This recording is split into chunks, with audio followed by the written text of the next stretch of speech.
Guys કેમ છે બધા? ગુડ મોર્નિંગ, જય શ્રી કૃષ્ણ. આઈ હોપ બધા મજામાં હશો. તો આજે છે 11th, તો ઓફકોર્સ આજે બનાવવાના છે સાબુદાણા વડા. એકચ્યુઅલી પ્લાનિંગ હતું સાબુદાણા ખીચડીનું, બટ બની ગયા સાબુદાણા વડા. તો આની બસ પ્રિપેરેશન થઈ ગઈ છે. મગફળી પણ અહીંયા એને બી મેં કરી દીધી છે ગ્રાઇન્ડ. તો હું તમને શેર કરું કે how I will make the sabudana vada. Recipe તમારી સાથે હું શેર કરું છું.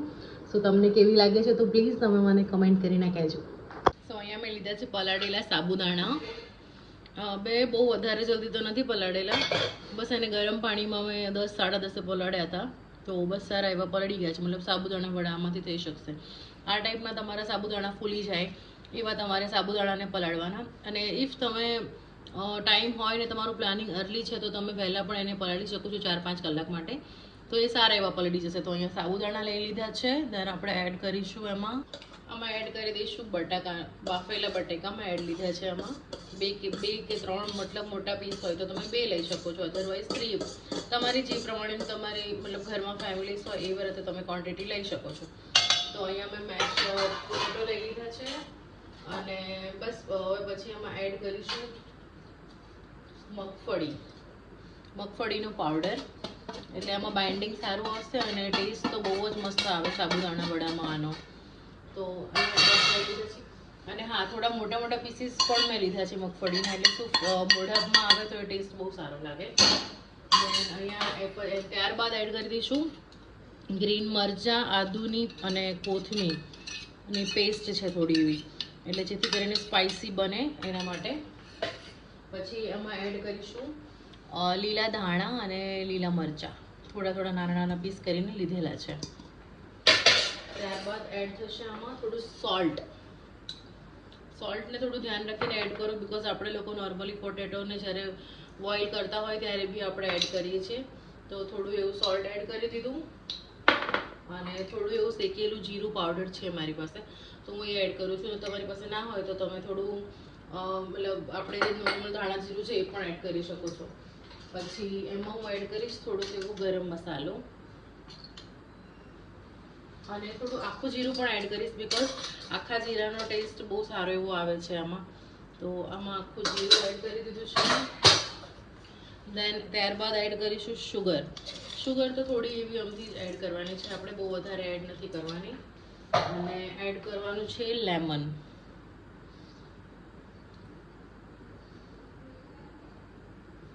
લીંબુ બહુ વધારે એડ નહીં કરવાનું, બટ હા મારી પાસે આટલી ક્વોન્ટિટી છે તો હું હાફ લીંબુ એડ કરું છું. બસ આને એડ થઈ જાય ત્યારબાદ આને બી હોય તો લઈ લેવા, અથવા તો મેં લેમન જે હોય છે મશીન એનાથી બી કરી શકો, બટ મને થોડું ઉતાવળ હતું તો મેં એમ જ એડ કરી દીધું, થોડું હાથ આડો રાખી. બસ પછી આને સારી રીતે મિક્સ કરી લેવાનું છે.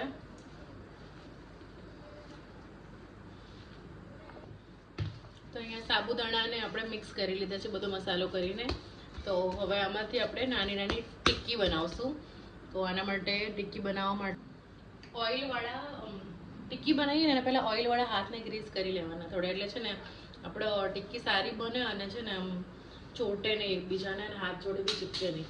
તો બસ આમાંથી થોડું આપણે બેટર લેતું જવાનું. બેટર મતલબ આપણે જે બનાવેલું છે સાબુદાણાનું મિશ્રણ એ લઈ અને આવી રીતે ઓઇલવાળા હાથે થોડા મતલબ ગ્રીસ કરી અને આમ ધીમે ધીમે રાઉન્ડ કરી અને વડાના શેપમાં એને આવી રીતે આપણે બનાવી દેવાનું. આવી રીતે બધી જ આપણે ટિક્કીઓ બનાવી લઈશું.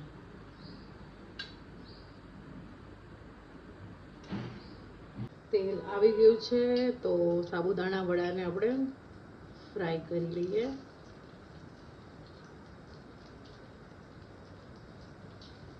બસ વારાફરતી અને છે ને આમ ધીમા તાપે થોડા ખાવા દઈશું ને તો છે ને વાંધો નહીં આવે.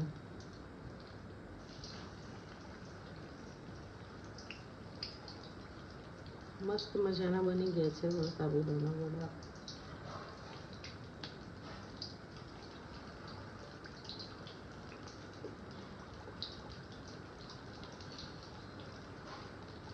એકચ્યુઅલી સાબુદાણા ખીચડી પણ સારી જ લાગે છે, બટ વડાનો ટેસ્ટ કંઈક અલગ જ હોય છે. આપણે અંદર થોડું મસાલો બી એડ કરીએ ને એટલે બહુ સરસ એવો ટેસ્ટ હોય છે, તો બહુ ફાઇન લાગશે. તમે લોકો પણ ટ્રાય કરજો ક્યારેક. એકચ્યુઅલી રેસીપી બહુ સારી છે, સો ડોન્ટ વરી, તમે પણ ટ્રાય કરી શકો છો. તમને સારી એવી મજા આવશે ઉપવાસમાં. બપોરે પણ બનાવી શકો, સાંજે પણ બનાવી શકો. તમે ફરાળ કરતા હોય ઘણા, બટ અમે પણ એવું જ કરીએ છીએ. બટ એકચ્યુઅલી અત્યારે પર્સન ઓછા હતા, 2 પર્સનમાં. પછી મેં કીધું વધારે બનાવું એના કરતાં પછી સાબુદાણા વડા જનો જ પ્લાનિંગ કરી દીધો. પહેલાં હતો ખીચડીનો પ્લાનિંગ, એમાંથી થઈ ગયો સાબુદાણા વડાનો પ્લાનિંગ. તમારે લોકોને બી આવું થાય છે ઘણી વાર? એવું મને કહે છે કે પ્લાનિંગ કંઈક બીજું હોય, થઈ જાય બીજું કંઈક. અમારે તો ઘણી વાર એવું થાય છે. બસ એને છે ને થોડું શેકાવા દેવાના. હજી તો મતલબ પલટાવી શકાય, પણ હજી શું, આમ સાબુદાણા વડાને છે ને થોડી ચડવા માટે વાર લાગે, કારણ કે એ અંદર સુધી પાકે ને ટેસ્ટ તો જ મજા આવે, નહીંતર પછી મજા ન આવે. તો બસ આને ધીમે ધીમે તાપે ખાવા દેવાના આવી રીતે. જ્યારે સાબુદાણા ચડી જશે ને વડા, એટલે સરસ તેલમાં આપોઆપ એની જાતે ઉપર આવી જશે. પછી તમારે આમ ફેરવવાનું ને એની કંઈ ટેન્શન નહીં રહે.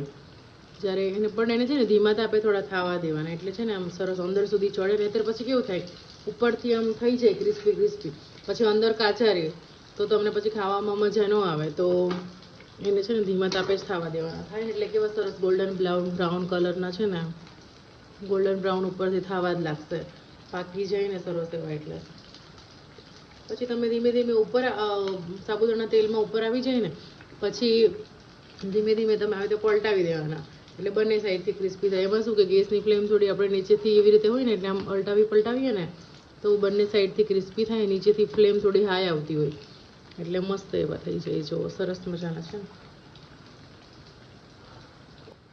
તો જો તમે જોઈ શકો છો કેવો મસ્ત ગોલ્ડન બ્રાઉન કલરના સાબુદાણા વડા બનીને રેડી છે.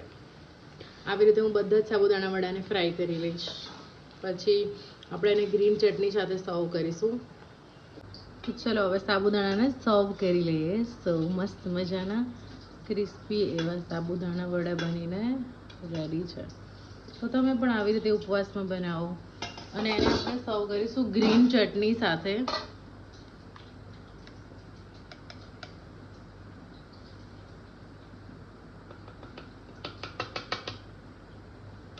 સો મસ્ત મજાના સાબુદાણા વડા બનીને રેડી છે.